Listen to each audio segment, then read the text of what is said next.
Untamed is going to be untamed. It's going to be a little crazy. I want to talk to my people. I want to talk to my brothers and sisters. We can have grace and humility in how we interact with other people. Oh, hot dog, look at you. And nobody talked about what's really happening. And let's have conversations about what truth is.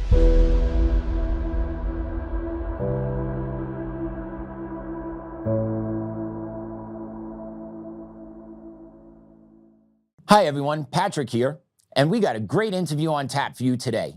Joe interviews Pastor Sam Jones, a man on a mission who's fighting the genocide in Nigeria for Christians. What a heart-stopping, gut-wrenching interview Pastor Sam Jones provided with Joe today. He unpacks what is truly going on in Nigeria and the genocide facing many Christians just for simply being a Christian and believing in God. You won't believe what you hear in this interview today. So sit tight, watch, learn, and share the information. What a day today. What a day today. What a day. So I'll start off by saying this. I decided to trip and fall when I was bringing some stuff in earlier and busted my knee. I was like, man, I cannot believe that I was dumb enough to walk on a wet surface, and then maybe I'm not as smart as I thought I was. It's a typical Monday. But before I tell you about that and falling, I let the dogs out. And I was like, okay, I'm going to let them out. It's 5 o'clock in the morning. And lo and behold, just as I let them out, they go taking off. I see this black silhouette sitting on the wall. It was a skunk. So before I could get any words out, just any words at all, I screamed, no, as I see this puff, whatever you want to call it, go into the mouth of one of my dogs, like in his face. And my other dog comes running up because they're sisters, and she gets hit. And I'm thinking to myself, why it's too early for this. It's way too early for this. So I will tell you, it has been a lack of sleep day for me. And I just jumped right into it this morning, thinking I could just get my day started. And we have an amazing guest today. But besides having an amazing guest who's also a pastor, we're going to talk through some things with him. I'm going to have some questions of him about Israel specifically. I know it's not exactly what we're going to be talking about, but we're going to be talking about some of the Christians that are being killed over in Africa. But I have some other things. I want to talk about really quick, and I don't have a lot of time with him. I know he couldn't stay for the full amount, so we're recording a little bit of this beforehand. But Tina Peters. So she is currently out of solitary confinement. So we're going to talk about that a little bit. We're also going to talk about Lara Logan's interview with Gary Burnson and drops bombs on stolen elections. If you haven't seen that, you have to see it. It's pretty amazing. You know, I start looking at in totality, everything that we deal with related to the elections. And one of these little pricks said something that I thought was interesting. And that is, you know, I had this person that I used to work with that made calls to book for me, and called my assistant and said, her name's Mermaid, and said that Joe doesn't have any credibility. I don't have any credibility. Let me just explain to you all something very interesting. I'm the only one in all of this, other than people like Patrick Byrne, obviously, and Mike Flynn, who've actually accomplished something in their lives. In other words, I built everything that I have on my own. I built a couple tech companies, one of which I built from a cocktail napkin to where it is, or where it was in 2020. Everything that I've done, nobody ever handed me a dollar. Nobody said, we're going to give you something. And I have had to fight through the last 30 years. I don't know of a lot of people who have the ability to overcome the things that I've overcome. And when you tell me I don't have credibility, all I do is basically say, piss off. I mean, I worked in the Middle East and Africa. I was in places that I had no business being. And in large part, I found myself in that same position here in early January of 2021. But had I not come forward with the information about Eric Coomer, and had I not been on that call, and had I not, all these had I nots, we never would have looked under the hood of Dominion. I truly believe that, because that was kind of the genesis of, okay, let's look into these machines. Let's not, first it was like, hey, they brought in all these ballots and they're cheating by ballots. And then we really started to examine the machines, which would explain why for the last 5 years I've gone through this lawsuit. But Lara Logan put a kind of an explanation point on it. And if you take what Lara has said, you take the information we have on Dominion, you take my Substack, which goes through kind of how the genesis of who was involved in this, dating all the way back to Smartmatic and Sequoia. His name is Eric Coomer. And there's a reason why they're fighting against me. First of all, they've done all their analysis on me. They're like, yeah, this guy Joe, he doesn't know how to quit. We could beat him to death, and he's just not going to stop. And the truth is, I'm not going to stop. It's very true. I don't fear a lot. I fear God, not in a way that makes me like shudder, but I fear the fact that I would go down the wrong path and not follow the things that He has in my life for me. So. But if you look at the totality of all the information that we've had, and you look at the 4 reports from Tina Peters, which Mark Cook was a part of, and I'm forgetting that guy's name. He calls himself the Raccoon. If you take all that information, it's hard to ignore. And you look at the history, you know that it's gaslighting. You know this is just a long charade, and the charade has gotten so bad that I started thinking to myself, what would possess someone like Eric to get on a call and to brag about things? And then I went back and looked at all of his posts and things that he did, and it's a self-indulgence thing for him. I started looking at the fact he probably called in, and he probably did it because he was either high or drunk. You pick it, right? But just a really bad guy with bad behaviors all the way around. But I did put out an X post naming Eric Coomer, and I got to tell you, Tina Peters is 70 years old. She's in jail. You have people in Colorado that have been let out of prison after doing things like trying to abduct a young child. They've done really bad things. The same judge in this case let someone go. He had enough fentanyl to kill everyone in the state of Colorado, and he let that person go for trafficking with just probation. And so the entire system is designed to treat us like slaves. And even though we've uncovered it, we sit back and we just kind of wait. So we're going to talk about that, and we're going to talk about some other bizarro things that I see happening, what they're doing to ICE, frankly, this whole thing in Dearborn, Michigan, which has gotten a little bit out of hand and now has put kind of a spotlight on, can't we just get rid of all those illegals? Because you know that there's a ton of them there in Dearborn. There's a ton of them. But we'll talk about that as well. So let's start with this. This is the update on Tina Peters. If you haven't seen it before, I'm going to give it to you right now. So Tina has been moved out of solitary. She's out. I think a lot of that has to do with just the calls that we've made. We're grateful for the facility for performing an investigation quickly and moving Tina back to a normal cell quickly. Here are the concerns for her safety, but at least she's not in isolation. Please continue to pray for Tina for a ruling from the judge. And if you can support her expenses, please go to tinapeters.us. God bless Tina Peters. So we'll start there.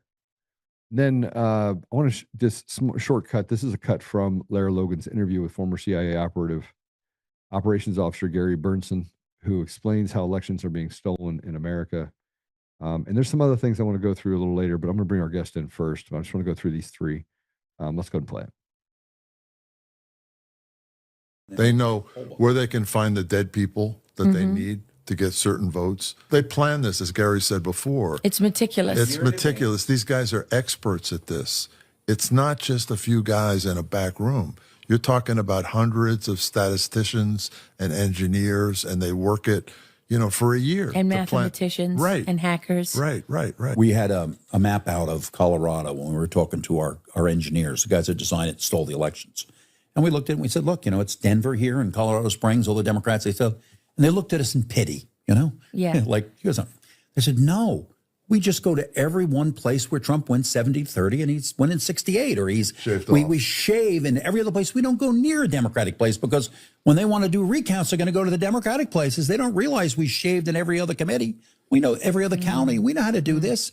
And then in each of those things where they shave with a different technique in each one of those. So if you found something in one county, there's no continuity around the state that way. So this is why the Republicans are so much at fault, because they have the power and the ability to show in their areas. They can allow access to the machines. They can allow access to the source code. They can allow the... But they thought we just won by 35%. Okay, we didn't win by 38. Yeah. We won by 35, so no one's going to call to... They should have, right? Because everyone says, well, we expected the Republicans to win by a majority. Well, it was a little less than we thought it was going to be, but they still won, so, no harm, no foul. But the evidence of the fraud is right there, and they could show it. They never looked at it. So he's partially right about what they're saying. But again, it's like, look over here, not over there. I'm gonna skip through some of the other stuff that we'll talk about after our guest leaves. But I want to tell you a little bit about our guest. His name is Sam Jones. He's a pastor. He's a voice for the preborn. We're not going to call it the unborn. It is the preborn. And he's also the author of a book called 5 Steps to Kill a Nation. I'm going to just bring him in. So he leads Abundant Life Christian Fellowship in Humboldt, Iowa, guiding the congregation with a Christ honoring vision. Sam, welcome to the show. Joe, it's good to be on here. How are you doing today? I'm good. I'm very good. Very good. I'm on fire more than I was yesterday, but kind of working through it. Yeah, I have to be honest too. I'm glad that we're doing this virtually, especially after your dog got hit by a skunk. I don't know if any of that got on you or not, but I'm glad I don't have to smell you at least today, but I am glad to be on the show. Yeah, it's kind of a crazy thing. You wake up in the morning, think to yourself, you know what? I think I'm going to get my dog hit by a skunk, and then I'm going to have to get out some Dawn dish detergent and some hydrogen peroxide. I felt like I was prepared for it, though. I felt like I had enough stuff in the house that got me through it. I was able to clean up my dogs, but yeah, pretty crazy. That's good. The hydrogen peroxide works good too. We had a dog that, man, it seemed like he'd get hit about once a month. They're growing up. I don't know. He just never learned. And so a lot of that tomato juice, but peroxide, I think, works better. So glad you had that. We went through 2 bottles of it, so I hope it works really well. Yeah. Yes. So let's just jump into this, because I'm going to have an extra question for you or two related to this, but I want to talk about the Christians that were killed in Nigeria since 2009. And first of all, I'll just say this. I worked in the Middle East and Africa. I'd been to Niger Delta. I'd been to Nigeria. I'd been all over North, East, West Africa. Why are we just hearing about it now in 2025? Why is it that we were screaming about this decades ago? Yeah, actually, one of the kind of key attacks that happened was actually there in 2001 on 9/11, the same time when our Twin Towers were getting hit and the whole world was looking at that. That's really when the genesis of the persecution in Nigeria happened. So I mean, it's been happening for a while. The last 5 years, we've had 90% of Christian persecution deaths or martyrdoms have happened right there in Nigeria. So this is a major thing. Our numbers is that we've had over 7,500 Christians that have been martyred this year.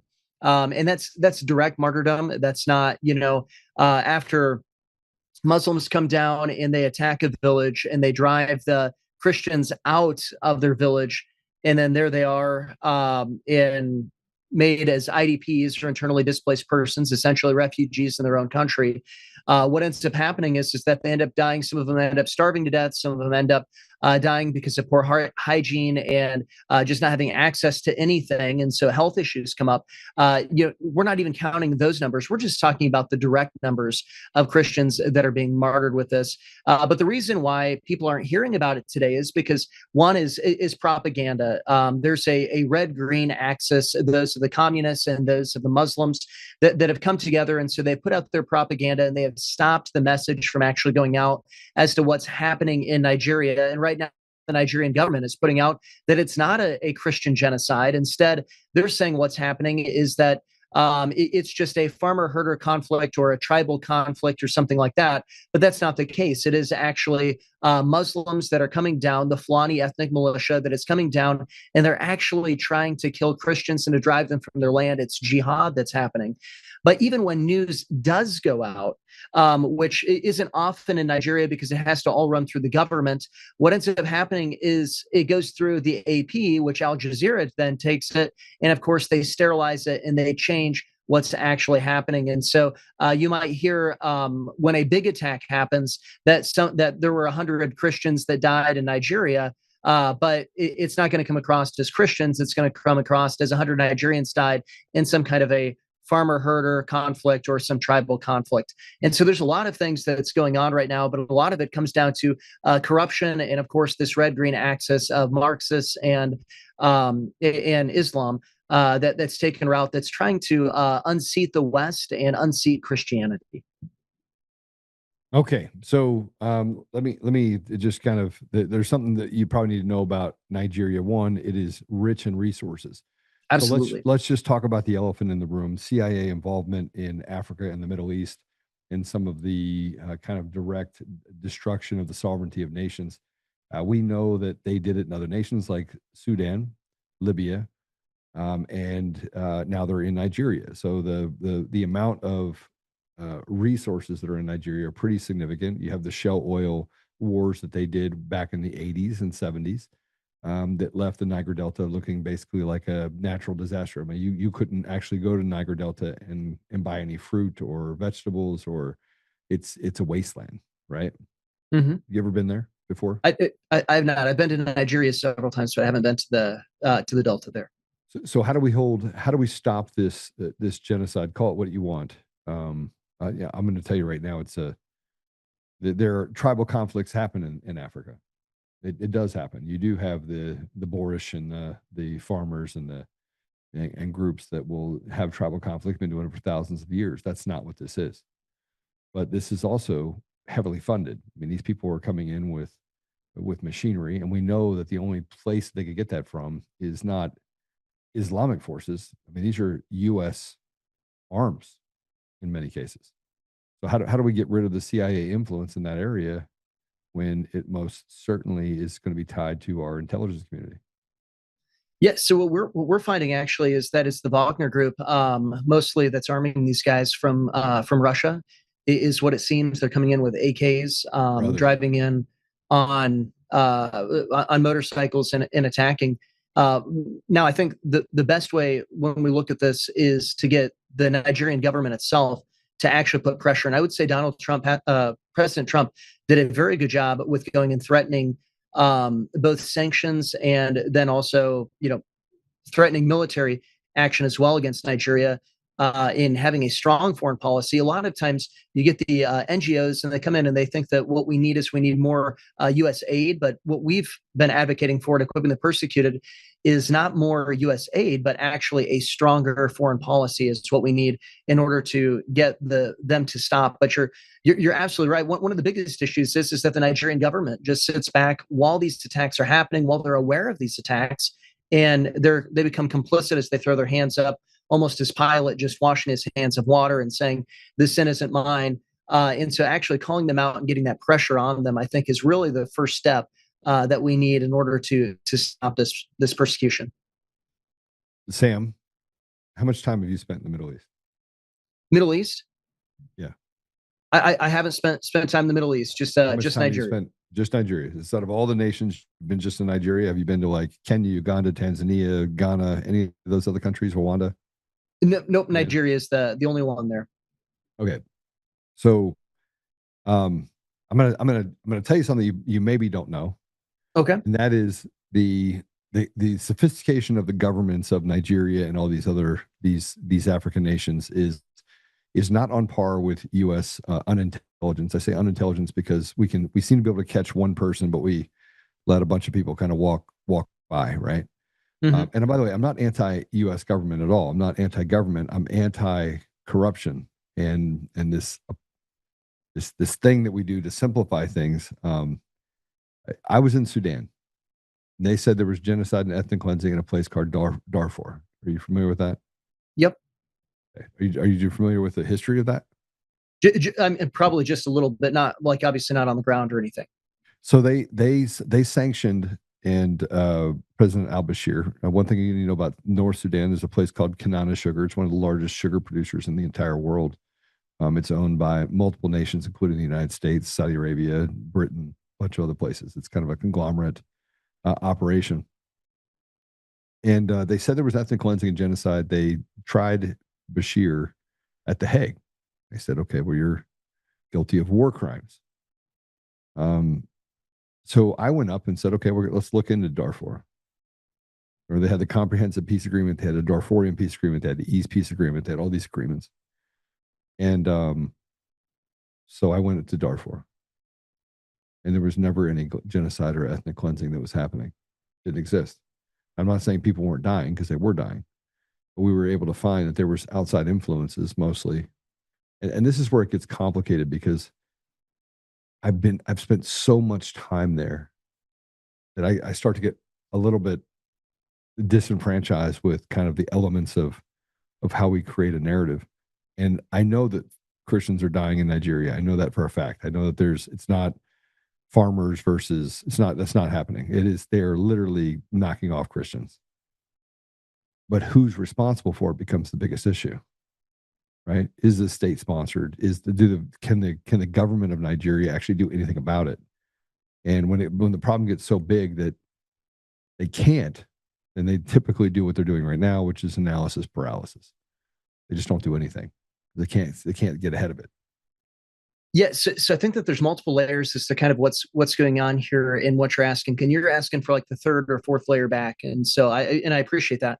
So the first layer, when we look at this, when it comes to what's happening in Nigeria, is that I do think we do need to establish that it is a genocide, that it is an ethnic cleansing here of trying to go and attack Christians. 20 years ago, Nigeria was about 70% Christian. Now it's down to about 45% Christian, and it is because of the act of jihad, which is, of course, the ideology of Islam. If you go and look at Boko Haram.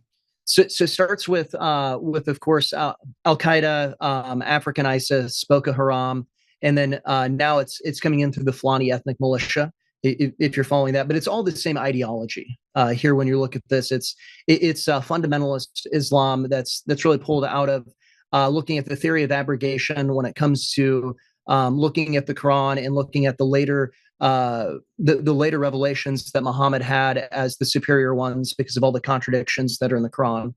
And I think this is the first layer to look at. Ideologically, that's the first layer that's happening in this attack. That's going on, but you are right. They can't do this on their own. It would be true Boko Haram as well, but the Fulani ethnic militia from the Fulani herdsman tribe there, they wouldn't be able to fund themselves. So you're exactly right. Money is coming in from other places, and there are other strings that are behind this. But what we've seen right now is that actually we are in a place where we can save lives and help lives. Some of the things that we've done is put up like basically alarm towers or tornado sirens for those who are in the Midwest who might understand that a little bit.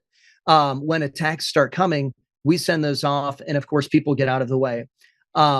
It's not this huge army that's coming in, but it is the fact that the Christians themselves, because there's no Second Amendment in Nigeria, they have at best homemade, almost blunderbuss type shotguns in order to defend themselves.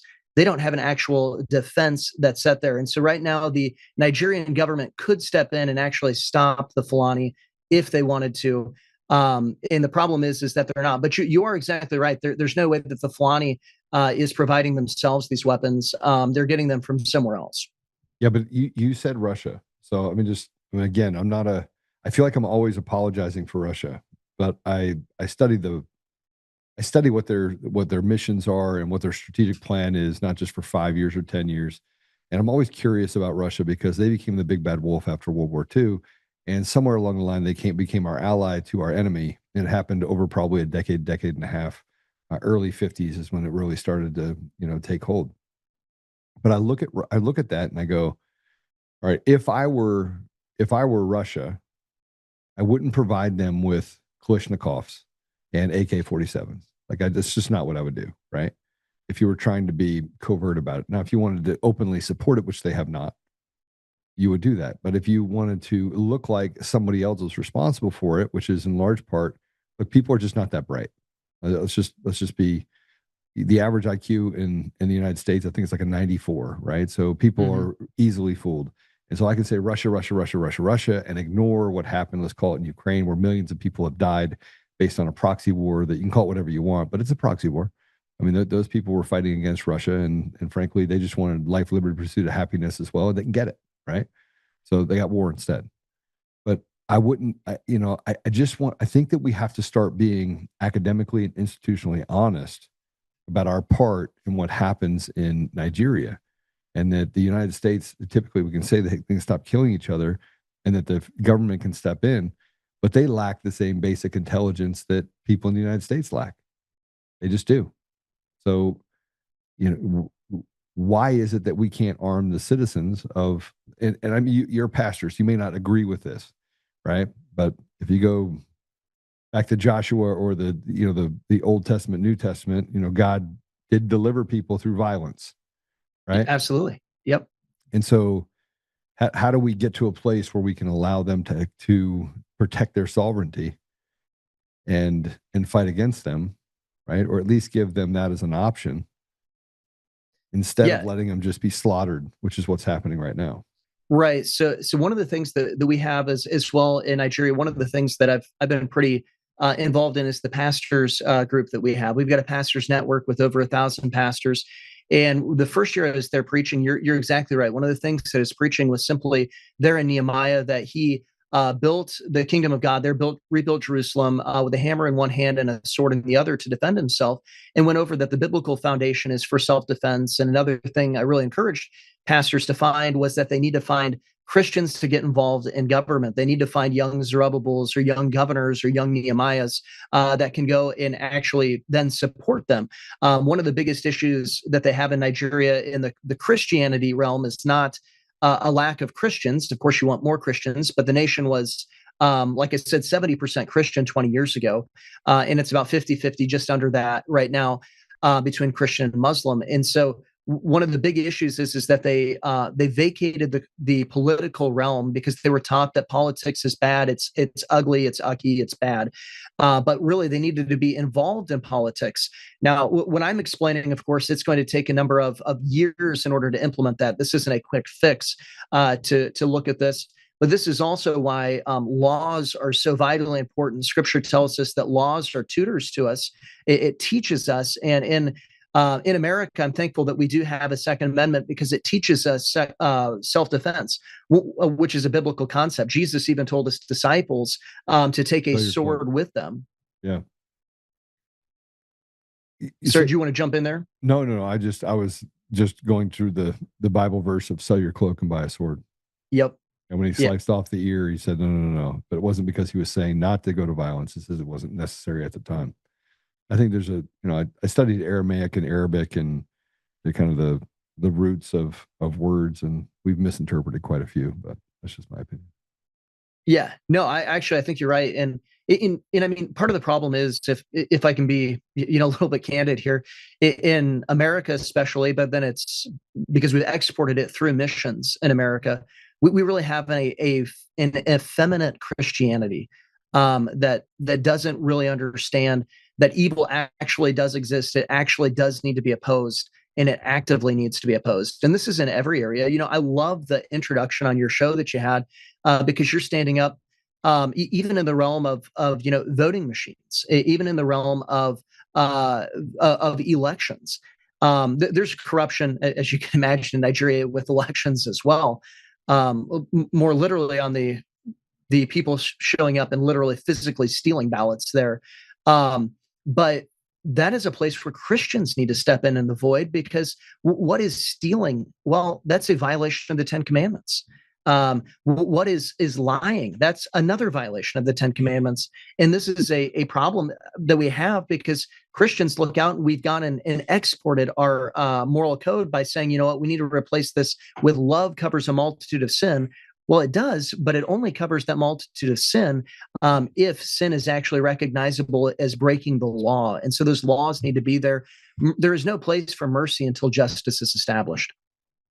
You remember the saying of John Adams that mercy for the guilty is, what is it? Mercy for the guilty is an atrocity for the innocent. I think that's right. That sounds like John Adams anyway. I said something this morning, and you said I want a biblical perspective because I don't think that I think Nigeria is a larger symptom to our problem. It's not the problem. That's Right? fair. We have run away from humanity. We have taken God out of everything, and we've tried to solve things secularly, and we've made everything about the boogeyman, right? So everything's about racism, everything's about homophobic, transphobic, all this other stuff. We don't get to so we debate the ridiculous when we have a Mhm. basis for what is not ridiculous. The Bible is not ridiculous, right? It's very clear, right? Right. And even if you were to argue that the Quran was a secondary book, even if you were to agree that, which I'm not agreeing to, right?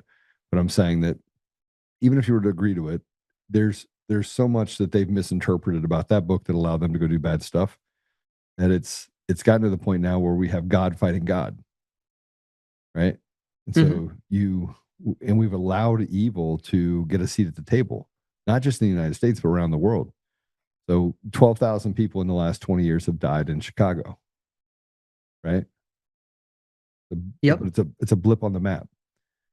And we have the ability to defend ourselves, but then we strip our ability to defend ourselves. And the same thing was happening in Nigeria. We could make it so that every home there is protected and is behind a wall that allows for violence to become the answer, or force to become the answer against evil, because evil never just crawls back into its hole, right? Right. And yet we forbade people from doing that because we're like, no, we have a better answer for you. And the answer is no answer. We're gonna give sanctions, which ultimately may punish ISIS. But who does it punish more? It punishes the very people you say you're there to protect. Yeah, if the government doesn't actually listen to it there in Nigeria and doesn't actually accomplish what it needs to, that it would have the trickle down effect. There's no doubt about that. Um, and I think that you bring up something really interesting, because you're pointing out that a secular point of view, the secular worldview, it's insufficient in order to fix any of these problems. And the reason it's insufficient to fix these problems is because nature abhors a vacuum. Every law comes from a moral arbiter. And so when we look at this concept, someone has to be right. And so when we're making these moral decisions, which is what a law is, we're making this a moral judgment, and we're saying something is right and wrong while saying that right and wrong doesn't exist, and trying to straddle the fence. And that does lead us to that paralysis that you were describing in the face of evil. And paralysis in the face of evil is complicity with it.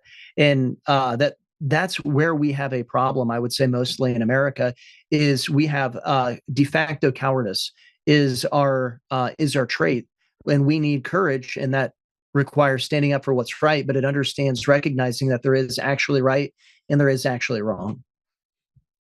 Yeah, but it also takes force, right? Yes. By the way, how much time do I have from you? How much more time do I have from you? I probably got about I can do another 10 minutes. Okay. I want to put this up there because I've been accused of being the tip of the spear when it comes to wanting to fight. Now, I didn't start out that way. They went after my family first. They came to my home to do harm. They came there with guns, and they attacked my wife and my children. So, hence, I would really like to just get back to technology and not have to do this show. But I do this show because I think it's necessary, because I think that people lack basic intelligence, and in most part, most people just repeat the same thing over and over again, depending on what show you jump on. So I asked some harder questions, right?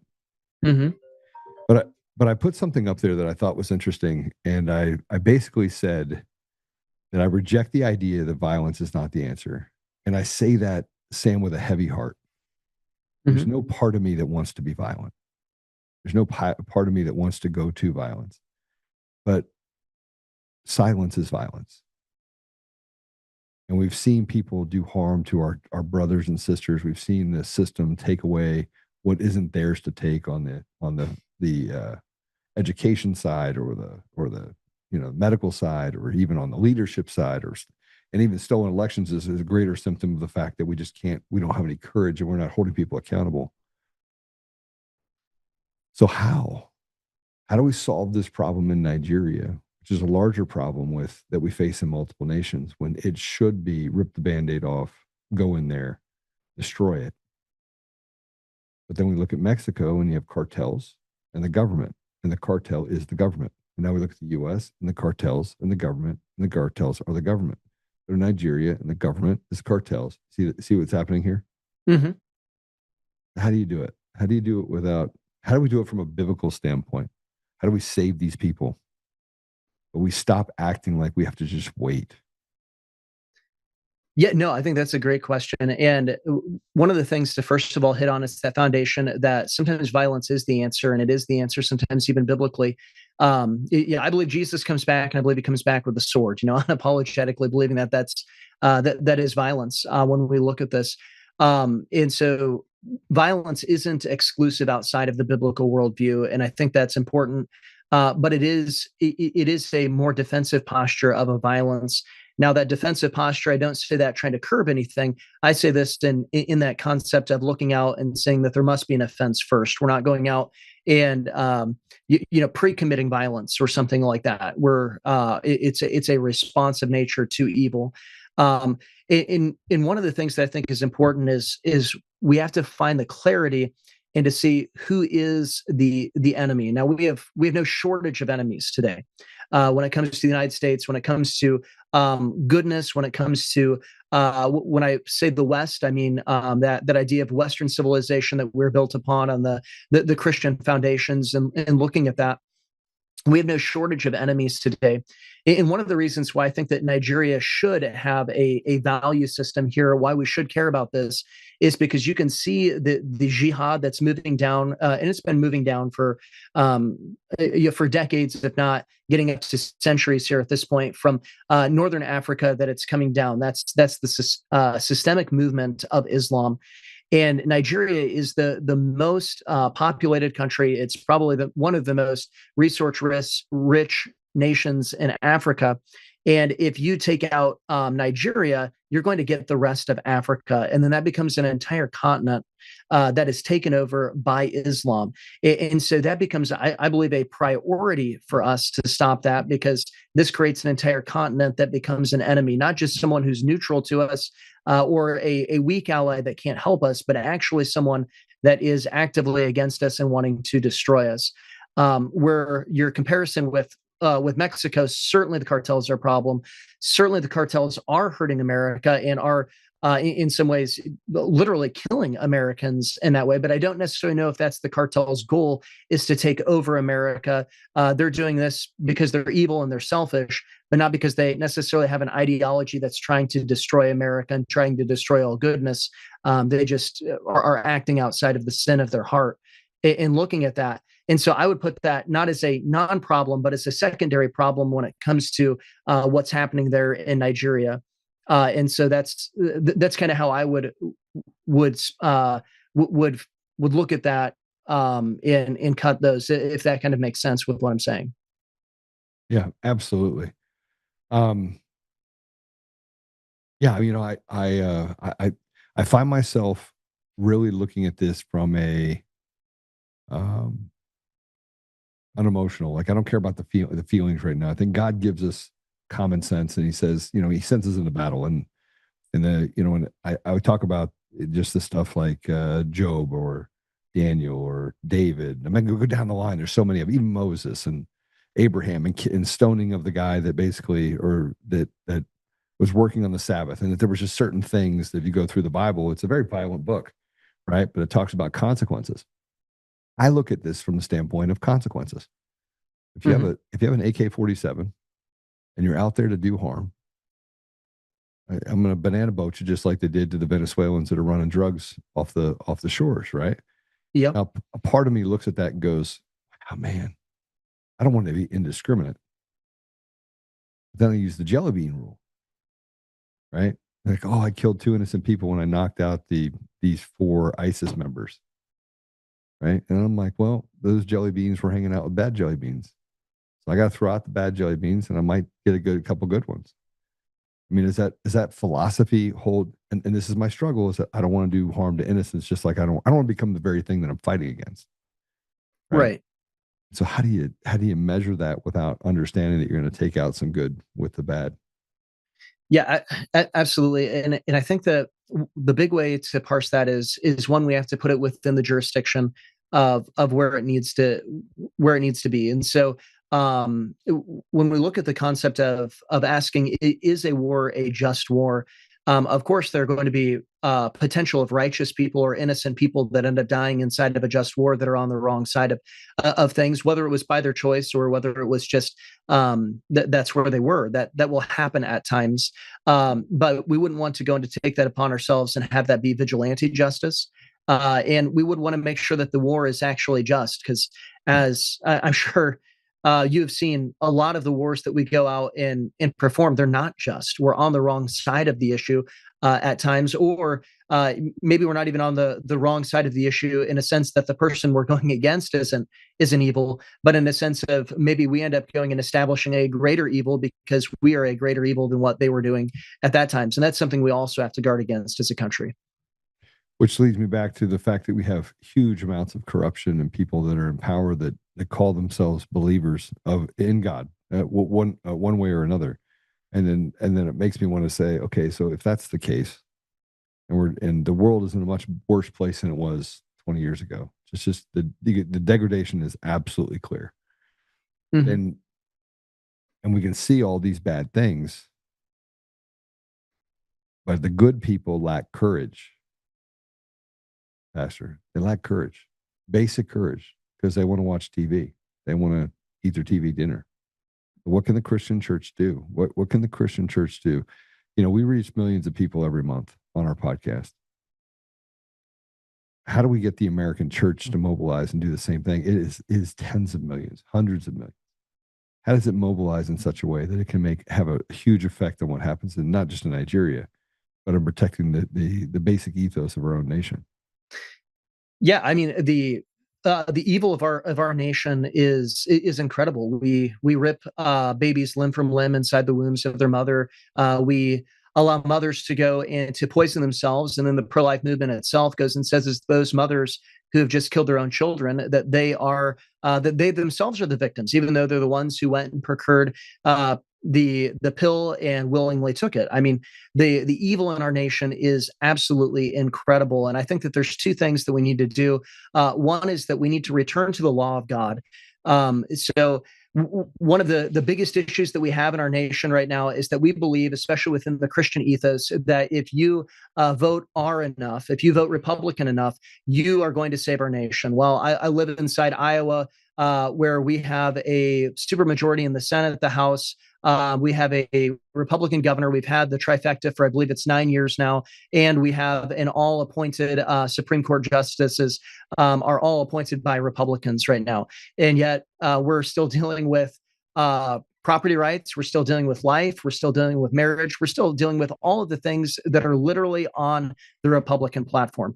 The issue isn't that we need to vote Republican more. The issue is a different R issue, and that is a repentance issue. We need to repent. And the only way we're going to repent is through the proclamation of God's law, that there is a law, that there is a king, and that we have violated his law, and that we need to bow our knee unto King Jesus. And so I think that we need to bring that message back, the message of repentance. We need to stop asking the question, what will get more people rears in the seats and bucks in the offering plate. We need to stop looking at butts and bucks, and we need to start looking at what does God say, and we need to unapologetically proclaim that message. But I think the biggest issue that we have is that we have cowardly pastors. Instead of the Black Robe Regiment, which we had in 1776, we've got the Pink Cardigan Brigade. That's the real issue here. We've got a bunch of pastors wearing pink cardigans out there, and they're preaching these wimpy messages, and they're not actually proclaiming the word of God. And so we need to drive those hirelings out and get real shepherds in America again. Well, you know, that came from the institutions that, you know, they had the great run through institutions in our country, the Marxist run, and that did not preclude, or did not exclude, I should say, the church. I mean, they went after the seminaries. They went after the theological centers. They created wolves in sheep's clothing and put them as mega pastors, and had them. They were afraid to talk about things at the pulpit because they were told not to, because it's politics. It has nothing to do with politics. It's ethics. It's morals, right? And the second that the ethics and morals became apologetics for politics is the day that we lost our ability to stand up from right for wrong. Like we lost our it turned gray, right? Mm-hmm. And God says anything that is black should also be white, and anything in between that's gray is not real. It's not based on any sort of principles. It's based on feelings or your own belief that becomes very it allows you to get away with being a bad person, right? You said pink cardigans with, I would say, even the ones with the rainbow deals saying that, you know, sin is not sin, right? So, yeah. Well, Pastor, I thank you for coming on. You wrote a book. Thank you for having me. I'm going to read it. I just got done reading Fred Galvin's book, who was Marsoc. I sent him a text message saying, I'm more upset now than I was before. So I'm hoping that I get more from your book, 5 Steps to Kill a Nation. Where can people find it, and where can people follow you? Yeah, so you can find 5 Steps to Kill a Nation at it's at enemieswithinthechurch.com. There are enemieswithinthechurch.com right there in the store. It'll have 5 Steps to Kill a Nation, and you can get it right there. And then also while you're there, you should check out the video, the documentary Enemies Within the Church. Just what you're talking about, how Marxists have infiltrated the church. That's what it really exposes there, and how they did that in the institutions there in the church. Pastor Kerry Gordon does a great job with that. And so I just encourage everyone to check that out. That's at enemieswithinthechurch.com. All right. Pastor Sam, thank you. I appreciate you coming on today. And I'll definitely follow you as well. I'll do that right now. But yeah. So I asked different questions because I've been there. So I know I'm a little bit more cynical, but it's not a cynicism that's based on a lack of knowledge or a lack of experience. I have the experience, and I always want to see, I kind of press the limits a little bit on what it is that we're really facing, so we can see the true enemy, right? Absolutely. Those are great questions that you asked. And anybody's listening to the show, I do want to point this out because I've done several interviews on Nigeria here. The questions that you're asking are the ones that actually are getting the most layers off from anyone I've seen, including people who are from Nigeria. I've been interviewed by people who are from Nigeria, and they don't see it nearly as deeply as what you're pointing out. And this is important because people do need to start thinking. That's what we have lost the ability to think in America today. If you can't think, you can't solve problems, and then you're captured. You're literally captured. You're a slave. And then the Bible is very clear on bondage and how to get out of bondage. And it's almost got its own prescription, right? But we have to be willing to stand up and do the right thing. Someone has to dance first. And I think that's the interesting part about where we're going, is that pastors can only be courageous if they see someone else that they can follow that's courageous. That's right. Yeah. All right, Sam, God bless you, brother. God bless you. And thank you so much for having me on. All right, take care.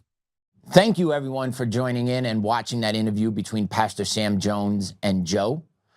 Just a lot of info there to digest. Wow. Simply wow. All right, everyone. Thanks for tuning in. Have a great weekend. Remember, keep enjoying your families. And we will see you here again on Monday, right here at Untamed Nation. See you later.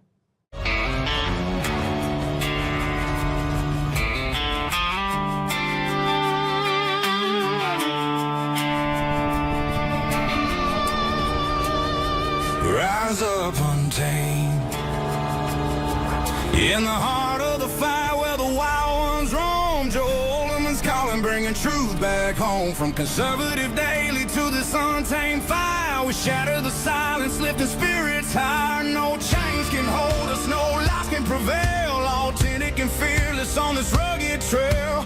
Patriots gather under stars and stripes. Untamed nation, igniting the night. Untamed nation, let the truth roll out in this land of the free. Standing proud from sea to shining sea, we won't back down. Catch the fire, wear the crown. Untamed nation, it's our battle song, motivating hearts where the brave belong. Yeah, untamed and wild, forever strong. Play it again all night long.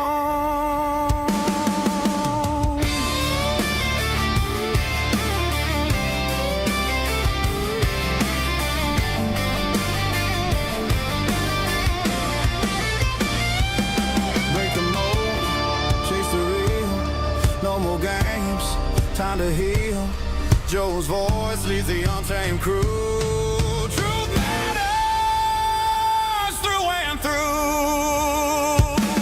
Untamed nation, let the the truth roll out in this land of the free. Standing proud from sea to shining sea, we won't back down. Catch the fire, wear the crown, tame nation. It's our battle song, motivating hearts where the brave